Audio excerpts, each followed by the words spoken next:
I rise to respond to the motion before the House. Let me begin by stating that my response is solely on the clarification of issues with regards to the Ministry of Agriculture. Issue number one, raised in the report, is the absence of standard operating procedures and plans on home gardening and farm support assistance. Mr. Speaker, sir, I hope that members of the August House understand that the nature of the intervention required during the period of the pandemic was a bit abnormal, given the uncertainties and the huge expectation from the general public for food and nutrition security. But I'm glad to say that the Ministry rolled out the home garden and farm support initiatives and was concurrently developing the policies and SOPs at the same time. Mr. Speaker, sir, the backyard home gardening policy was signed by the Minister for Agriculture on the 21st August 2019. The policy highlights the process for implementation, which is standard operating procedure for the program that is currently in use. On the short delivery of seedlings, the Ministry acknowledges the shortfall as stated in the audit report. However, we must understand that we are dealing with biological processes.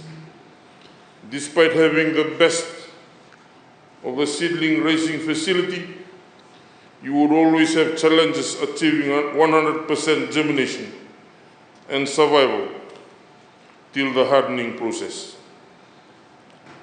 As such, we want to assure the House that all seedling suppliers honored their contracts. On the weak control over the management of planting materials and seedlings, Mr. Speaker, sir, production of seedlings and planting materials is not as simple as it may seem. If we are to depend on the natural processes, ndalo suckers can be harvested 9 months after the mother sucker is planted.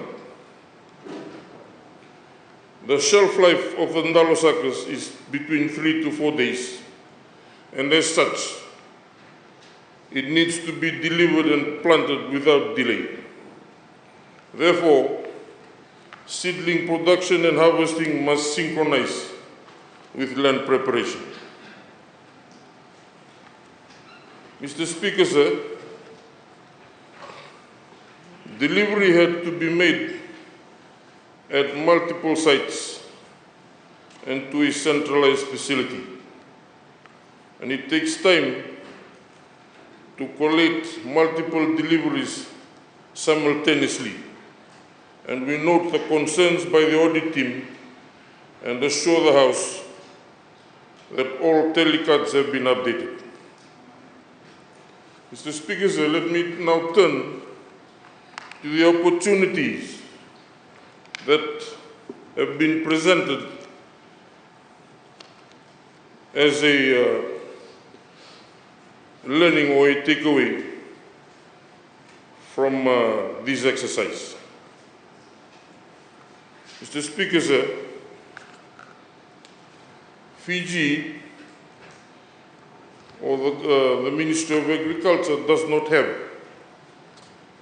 a nursery facility that can facilitate the production of seedlings of the magnitude that was required.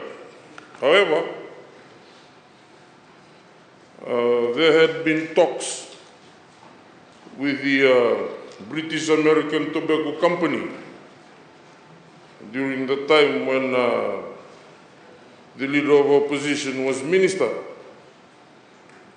to make use of their seedling production facility, tobacco seedling production facility, for the production of vegetable seedlings during the tobacco off-season. And the Ministry of Agriculture is already onto that initiative as we speak. There were also other developments that could have contributed to the efficiency of the whole process. In terms of tissue culture facility, there is only one functioning tissue culture facility which produces seedlings from tissue culture, and it belongs to the Secretariat of the Pacific Community. Apart from that, there is only another private facility that is located in Wainimuk, but it does not have the capacity to meet the demands as in this exercise.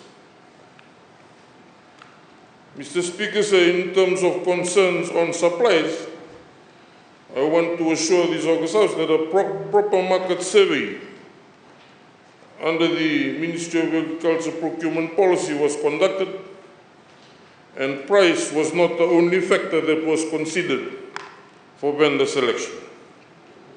Variety, quantity, quality, vendor reputation, as well as other value-added services were the other factors considered. On the vetting and assessment of home gardening and farm support application, the Ministry acknowledges the finding of the audit report.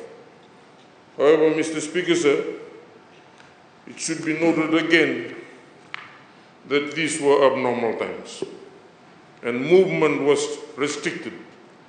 So we had to rely on remote verification, either by phone or email, as well as that from our own Ministry of Agriculture records, as information on the recipients.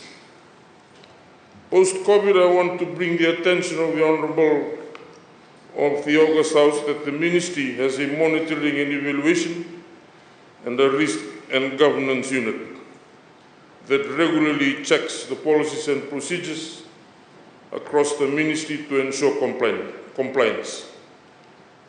I think I had already alluded to this in one of my earlier speeches. All audit findings were revisited and appropriate measures were put in place. The Ministry of Agriculture now has established a database of potential suppliers, and we are also building the capacity of the research division in the production of planting materials. In extreme cases, the Ministry will work with biosecurity for the acquiring of seeds from restricted parts of Fiji due to the risk of diseases. Before I finish, Mr. Speaker, please allow me to thank the hard-working staff of the Ministry of Agriculture for their efforts in carrying this assistance through.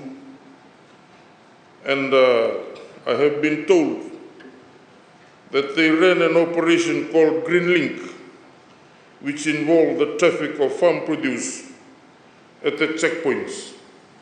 And for that, I must salute them. Thank you, Mr. Speaker.